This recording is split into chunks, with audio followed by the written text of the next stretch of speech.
Dear students, today my topic is editing task.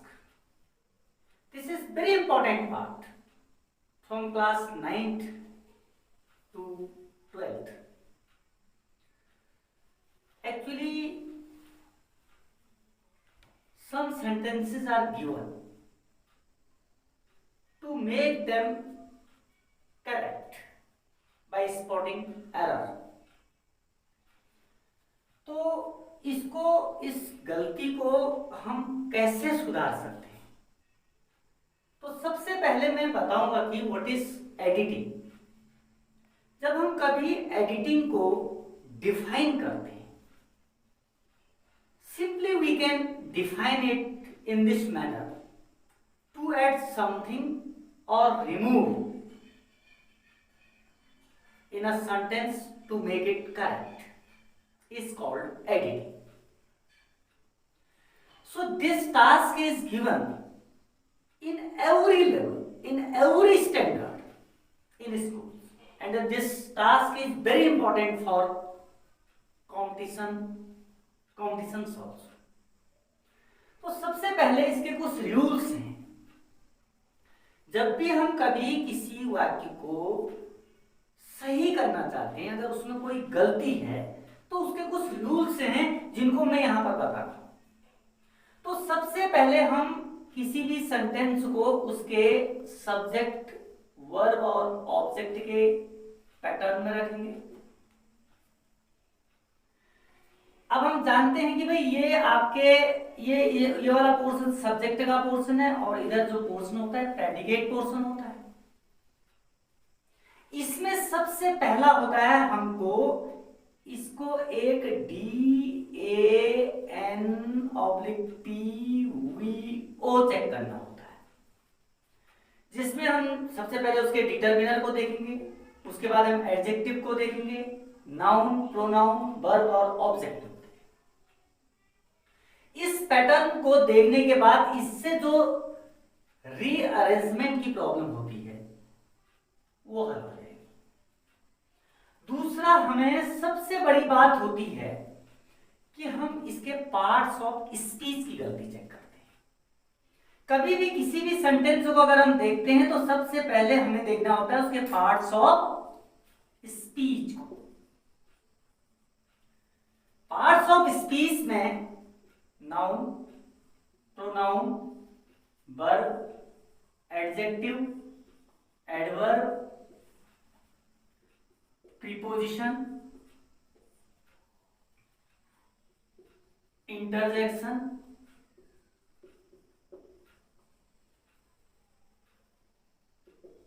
इस तरह से हम इसके आर्टिकल्स हम इसको चेक कर सकते हैं। अब किसी भी सेंटेंस में सबसे पहले अगर हम नाउन या प्रोनाउन की गलती को देखते हैं, तो किसी भी सेंटेंस में नाउन या प्रोनाउन जो है वो आपके सब्जेक्ट का काम करते हैं। तो सब्जेक्ट का इसके वर्ब से रिलेशन देखना बहुत जरूरी होता है।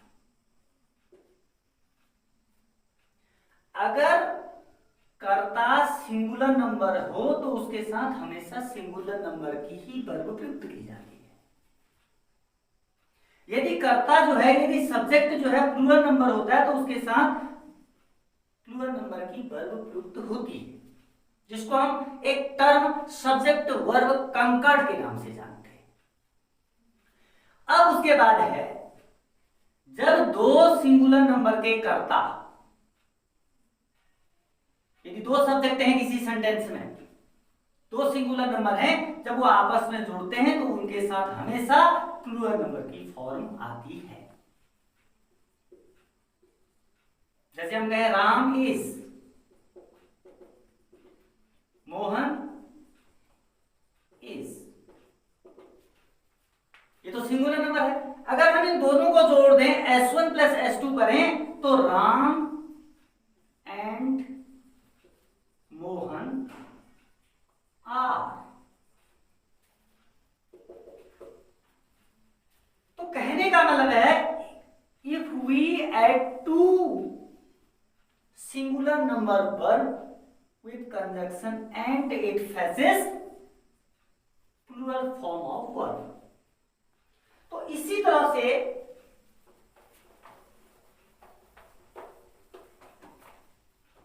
यदि ईच वर्ड लगा हुआ हो, एवरी वर्ड हो, तो उसके साथ हमेशा सिंगुलर नंबर की वर्ब ही प्रयुक्त होती है।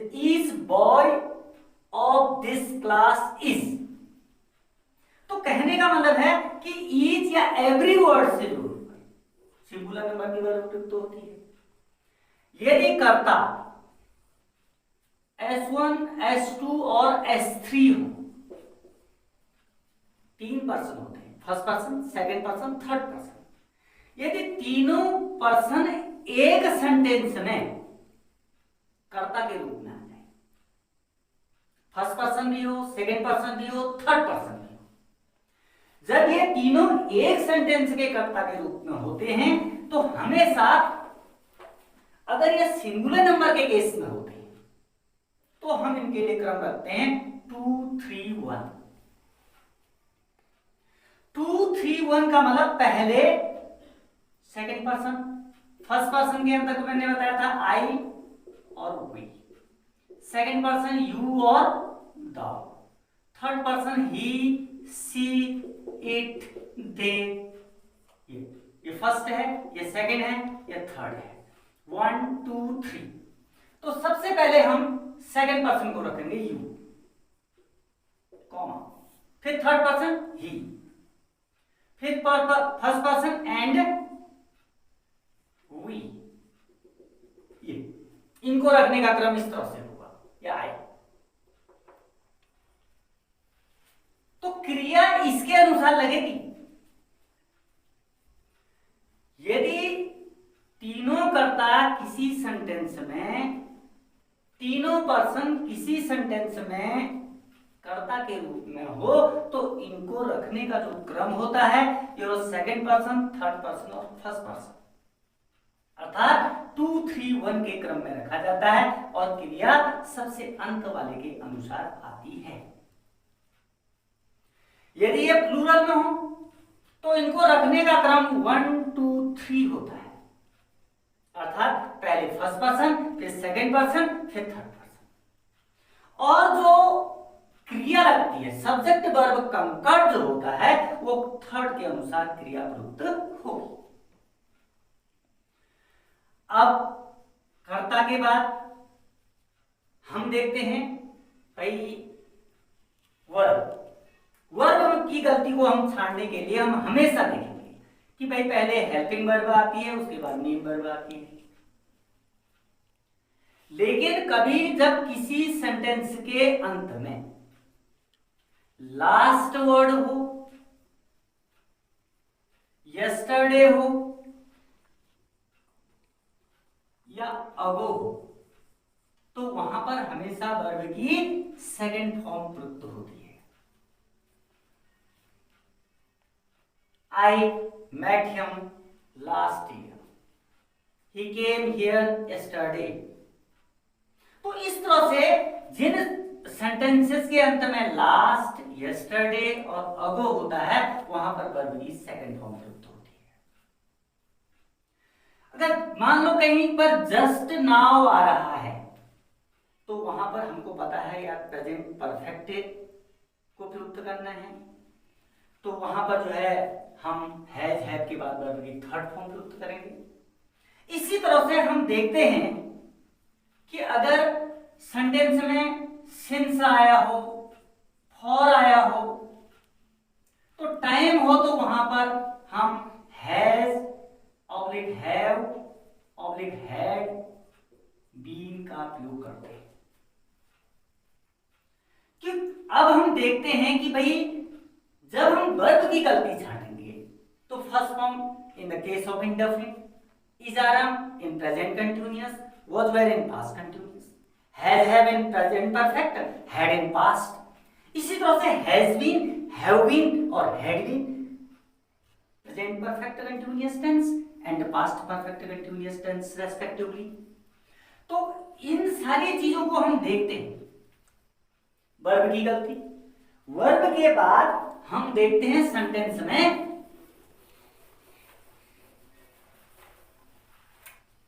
एडजेक्टिव की गलती।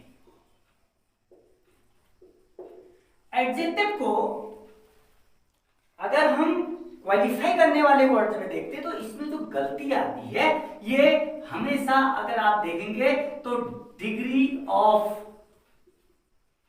कंपैरिजन की गलती आती है कि भाई पॉजिटिव के केस में हम देखते हैं एज का प्रयोग होगा, नेगेटिव के केस में सो और एज का प्रयोग होगा। फिर उसके बाद अब हम देखेंगे किसी भी सेंटेंस में डबल कंपैरेटिव या डबल सुपरलेटिव का प्रयोग नहीं होता है। कभी भी हम सेंटेंस में डबल कंपैरेटिव या डबल सुपरलेटिव का प्रयोग नहीं करेंगे। Ram is more better than Shyam is. ये पूरा सेंटेंस है, इसमें हम देखते हैं ये S1 है, कंपैरेटिव फॉर्म है, लेकिन यहां पर मोर बेटर अर्थात इस सेंटेंस में अगर हमको एरर फाइंड आउट करना होगा to make, if we want to make it correct, तो हमें देखेंगे इस नियम से, इस रूल से हम ये देखेंगे कि we can't use double comparative और double superlative in any sentence, so this more word is inappropriate here, we will remove it. Correct sentence, Ram is better than Shyam is. क्योंकि अगर इसकी जो फॉर्म है गुड बेटर ER लगाकर जब comparative form बनती है तो दैट फॉर्म इज एप्रोप्रिएट। मोर तब बनता है जहां पर नहीं बनता हो उसमें ER लगकर, लेकिन यहां पर ER की फॉर्म है तो this form is appropriate and this is inappropriate.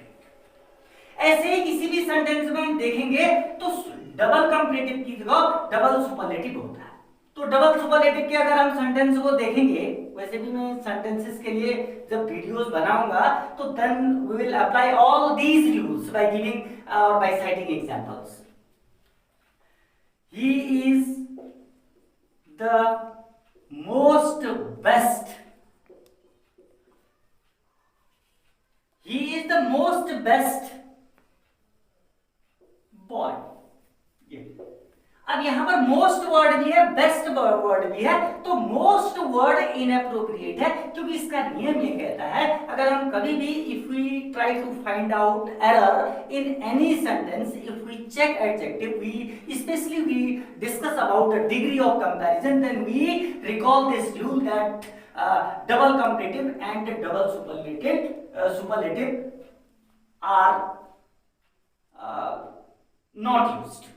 So most is inappropriate and the correct sentence will be he is the best boy. तो इस तरह से हम डिग्री ऑफ कंपैरिजन एडजेक्टिव की गलती चेक करेंगे, एडजेक्टिव के बाद हम एडवर्ब की गलती चेक करेंगे, इसी तरह से हम कंजंक्शन CONJUNCTION, तो कंजंक्शन की जब हम गलती को चेक करते हैं तो हम देखते हैं तो सबसे पहले हमें अपने दिमाग पर, अपने माइंड में ये चीज को रखना होगा। We should keep it in our mind that there are 4 kinds of conjunctions. First is cumulative. Cumulative, alternative, adversative and elative. Cumulative जहां पर जोड़ बतलाता है तो वहां पर हम एंड का प्रयोग करेंगे, जहां पर छांट बतलाई जाती है, विकल्प बताया जाता है, वहां पर हम आइदर और, नाइदर नॉर या ईदर और, नीदर नॉर का प्रयोग करते हैं। एडवर्सेटिव में हम येट और बट को बतलाते हैं, जहां पर दो सेंटेंसेस के बीच में कंट्रास्ट की हुई होती है, जहां पर रिजल्ट बताया जाता है वहां पर हम सो या देयरफॉर का प्रयोग करते हैं। तो अक्सर हम देखते हैं जब हम वाक्यों को करेक्ट कर रहे होते हैं तो हमें अपने दिमाग में ये रखना होता है कि भाई देखो ये पार्ट्स ऑफ स्पीच की गलती है। तो हमने नाउन प्रोनाउन सब्जेक्ट का काम करते हैं, कहां पर इनकी कौन कौन सी फॉर्म यूज की जाएगी, अगर सेंटेंस जो है में कहीं पर अगर कंजक्शन अगर गलत लगा हुआ है तो हम उस कंजक्शन को वहां से हटा करके सही कंजक्शन का प्रयोग कर देंगे। इस तरह से हम कंजक्शन की गलती को फाइंड आउट करते हैं। इंटरजेक्शन में एक्चुअली हम देखते हैं कि इंटरजेक्शन की गलती उसमें हो सकती है। तो इंटरजेक्शन की गलती के लिए सबसे पहले जो हम एक्सक्लेमेटरी सेंटेंसेस बनाते हैं उसके कंस्ट्रक्शन से हमें मालूम होना चाहिए कि भाई हाउ वर्ड लगाकर या व्हाट ऑब्लिक एंड हाउ, तो इसके बाद एडजेक्टिव लगता है, फिर उसके बाद सब्जेक्ट लगकर अंत में वर्ब लगता है, एक्सक्लेमेशन मार्क लगता है। ऐसे ही व्हाट ऑब्लिक एंड का प्रयोग करके एडजेक्टिव लगता है, उसके बाद नाउन लगता है, उसके बाद प्रोनाउन लगता है, फिर वर्ब लगकर एक्सक्लेमेशन मार्क लगता है। How beautiful the rain is, what an intelligent boy he is. इस तरह की गलतियों को चेक करने के लिए अगर हमारे पास इस तरह के कंस्ट्रक्शंस अगर हमारे पास होते हैं, इनको हम जानते हैं, so easily we can check the sentence and we can find out error and we can remove it easily by putting right word there and we can make it correct. उसके बाद हमें देखनी होती है प्रीपोजिशन की गलती।